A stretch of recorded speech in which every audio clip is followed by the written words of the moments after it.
Assalamualaikum warahmatullahi wabarakatuh. Apa kabar semuanya? Baik, sebelum kegiatan pembelajaran hari ini dimulai, alangkah lebih baiknya jika kita berdoa terlebih dahulu. Baik, berdoa menurut agama dan kepercayaan masing-masing. Berdoa dimulai.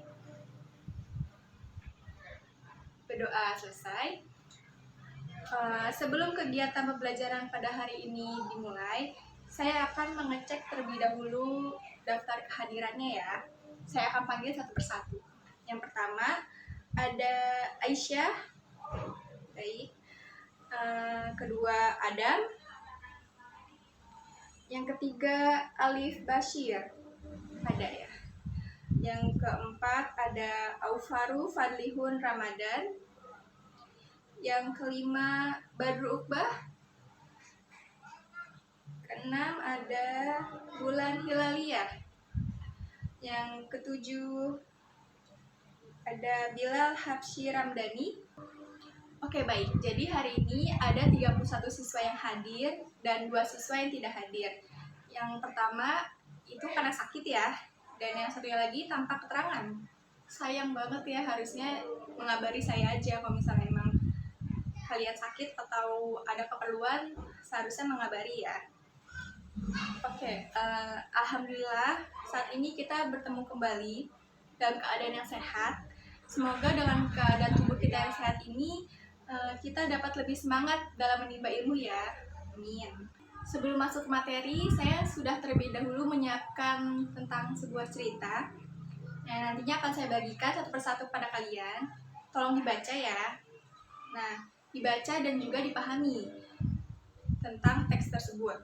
Nah, setelah waktu membaca selesai, baru saya akan menjelaskan materi yang akan kita pelajari pada hari ini, yaitu tentang teks narasi, khususnya tentang teks cerita fantasi. Kemudian jika semua sudah dilakukan, di akhir pembelajaran saya akan meminta satu orang siswa untuk penceritaan kembali tentang apa yang telah dibaca. Baik, waktu untuk membaca sudah selesai, jadi saat ini Ibu akan menjelaskan tentang pengertian dari teks narasi. Jadi pengertian dari teks narasi ini adalah, jadi pertama-tama teks narasi ini termasuk dalam jenis teks yang berisi tentang cerita yang disampaikan melalui alur peristiwa yang disusun secara kronologis, yaitu terdapat sebab dan akibatnya. Kemudian teks ini merupakan salah satu jenis teks yang memiliki banyak turunan. Jadi turunan dalam teks narasi itu meliputi yang pertama teks cerita fantasi yang tentunya akan kita bahas pada hari ini ya. Yang kedua ada teks fable, ketiga ada teks cerita sejarah, dan yang keempat ada berita dalam bentuk narasi dan sebagainya. Lalu pada pelajaran kali ini Ibu akan membahas tentang teks cerita fantasi.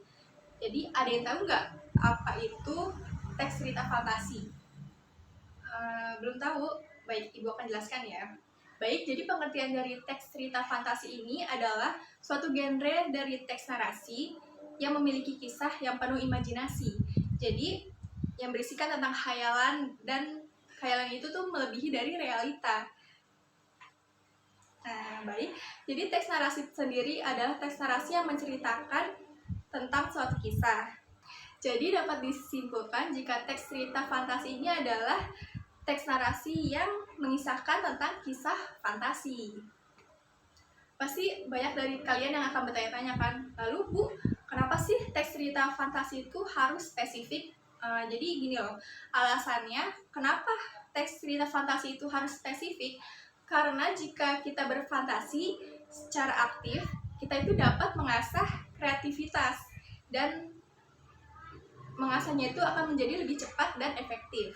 Berbicara mengenai fantasi, fantasi ini dibagi menjadi 2 jenis. Yang pertama ada fantasi aktif. Fantasi aktif ini dikendalikan oleh pikiran dan kemauan. Contohnya seperti pelukis yang berimajinasi melalui lukisannya, atau seorang penulis yang berimajinasi untuk menulis. Jadi imajinasinya itu dituangkan dalam bentuk tulisan. Yang kedua ada fantasi pasif, yaitu fantasi yang tidak dikendalikan. Jadi seolah-olah yang berfantasi hanya pasif sebagai wadah tanggapan. Contohnya seperti melamun. Jadi kan kita kalau melamun ya kita hanya berfantasi aja tapi tanpa melakukan hal apa-apa. Sedangkan fantasi aktif kita melakukan apa yang kita inginkan. Kemudian ada unsur-unsur yang terdapat pada teks narasi. Nah, unsur dalam teks narasi itu ada 4. Yang pertama, tema. Tema ini merupakan pokok pembicaraan dan dasar atas pengembangan cerita yang ditulis oleh penulis. Jadi tema ini adalah hal penting dalam suatu cerita ya. Yang kedua ada latar. Latar ini berisikan tentang waktu, lingkungan sosial, dan tempat terjadinya peristiwa yang diceritakan.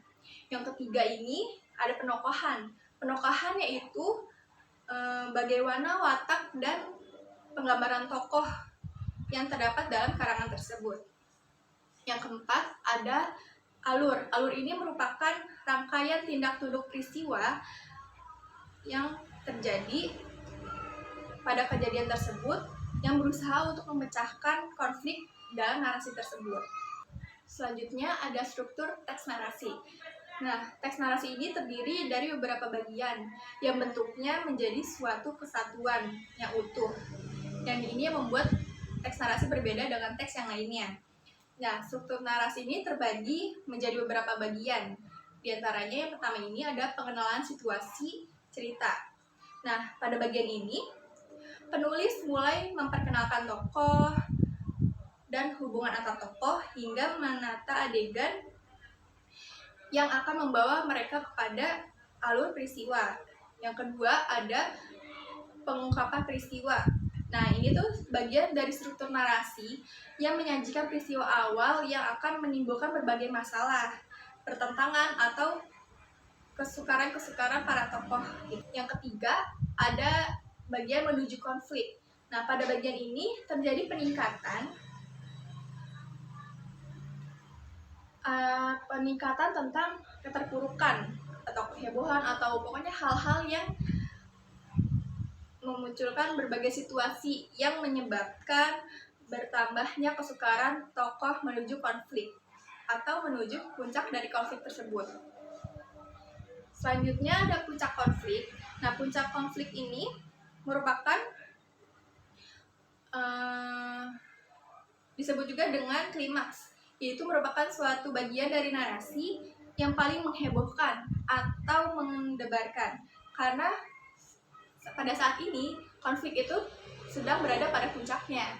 Kemudian ada penyelesaian. Bagian ini mengulas seluruh penjelasan atau penilaian mengenai sikap atau nasib yang menimpa para tokoh setelah mengalami puncak konflik tersebut. Kemudian ada koda. Koda ini merupakan bagian yang opsional ya, jadi boleh ada, boleh tidak. Nah, koda ini merupakan bagian berupa komentar tentang keseluruhan cerita yang sebagai penutup sebuah kisah. Karena hari ini kita akan membahas tentang teks cerita fantasi, maka Ibu juga akan menjelaskan tentang struktur dari teks cerita fantasi tersebut ya. Nah, jadi dari teks cerita fantasi ini terdapat 3 struktur. Yang pertama ada orientasi. Nah, bagian ini tuh mengenalkan latar, mengenalkan tokoh, dan kisah baik dari segi waktu, tempat, maupun peristiwa.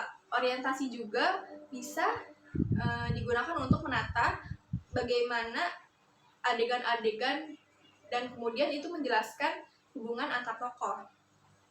Yang kedua, ada komplikasi. Komplikasi ini bagian di mana konflik mulai muncul. Nah, jadi konflik adalah pertentangan atau kesukaran-kesukaran bagi tokoh utama. Komplikasi ini menjelaskan bagaimana sebab akibat konflik yang terjadi antar tokoh. Bagian ini akan bergradasi atau memuncak sehingga mencapai pada klimaksnya. Yang ketiga, ini ada resolusi atau penyelesaian dari masalah. Jadi, bagian ini adalah bagian untuk penyelesaian dari berbagai konflik yang sudah terjadi.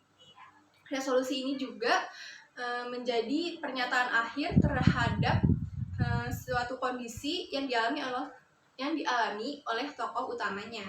Nah, sebagai catatan tambahan, di antara ketiga struktur utama di atas, kita juga dapat menyisipkan beberapa struktur lain dari struktur utama pada teks narasi yang sebelumnya sudah Ibu jelaskan. Jadi misalnya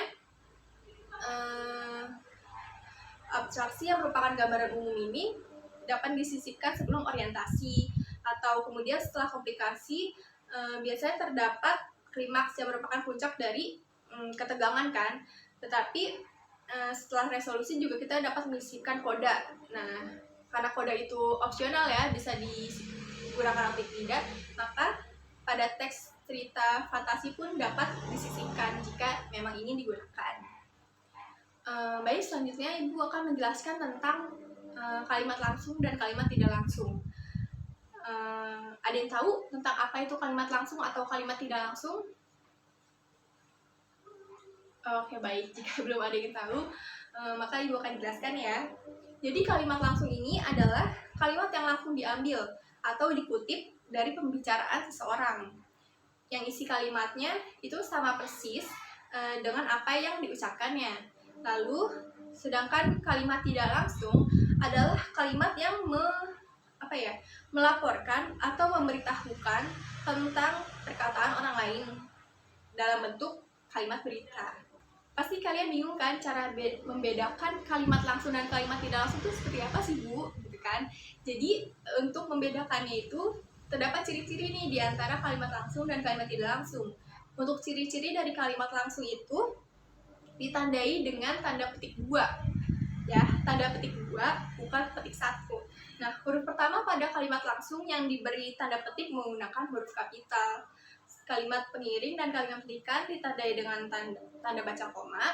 Kemudian kalimat langsung yang berbentuk dialog harus menggunakan tanda baca titik 2 di depan kalimat langsungnya. Cara membaca kalimat kutipan pada kalimat langsung intonasinya lebih ditekan. Kemudian ciri-ciri dari kalimat tidak langsung itu yang pertama, tidak menggunakan tanda petik seperti kalimat langsung. Maka kalimat tidak langsung ini tidak menggunakan tanda petik ya. Yang kedua, intonasi dalam membacanya cenderung datar. Yang ketiga, terdapat perubahan pada kata ganti orang. Misalnya seperti kata ganti orang pertama berubah menjadi kata ganti orang ketiga, yaitu saya, aku, itu menjadi dia atau iya. Kemudian kata ganti orang kedua berubah menjadi kata ganti orang pertama. Misalnya seperti kamu, dia, itu menjadi saya. Nah, atau nama orang. Kemudian umumnya menggunakan tambahan konjungsi bahwa. Oke, baik, karena Ibu sudah menjelaskan tentang seluruh materi pada hari ini, seperti apa yang telah Ibu katakan di awal pembelajaran, bahwa pada akhir pembelajaran ini Ibu akan meminta satu orang siswa untuk menceritakan kembali tentang teks yang sudah Ibu berikan pada kalian tadi ya. Oke, baik. Alif, oke, tolong maju ke depan ya untuk menceritakan kembali tentang apa yang sudah dibaca. Oke, baik, terima kasih Alif sudah berani untuk maju ke depan dan menceritakan kembali tentang apa yang sudah dibaca. Maka pada pertemuan kali ini cukup sampai di sini aja. Namun Ibu akan memberikan tugas kepada kalian, yaitu kalian harus mencari salah satu teks cerita fantasi. Tidak perlu panjang-panjang, cukup yang penting itu adalah teks cerita fantasi ya. Nah, kalian bisa tulis atau kalian print juga boleh, tidak apa-apa, tidak masalah. Nah, minggu depan akan kita bahas tentang teks-teks yang sudah kalian temukan atau yang sudah kalian cari tersebut. Kemudian minggu depan Ibu akan meminta kalian untuk mencari unsur-unsur ceritanya atau mencari tentang strukturnya gitu kan. Pokoknya kalian siapkan dulu teksnya, lalu minggu depan baru akan Ibu jelaskan lebih detail lagi tentang teknis dalam pengerjaannya. Oke, baik, sekian untuk pertemuan kali ini. Semoga pembelajaran pada hari ini bisa memberikan wawasan lebih untuk kalian. Semoga bisa dimengerti juga ya. Terima kasih semuanya. Wassalamualaikum warahmatullahi wabarakatuh.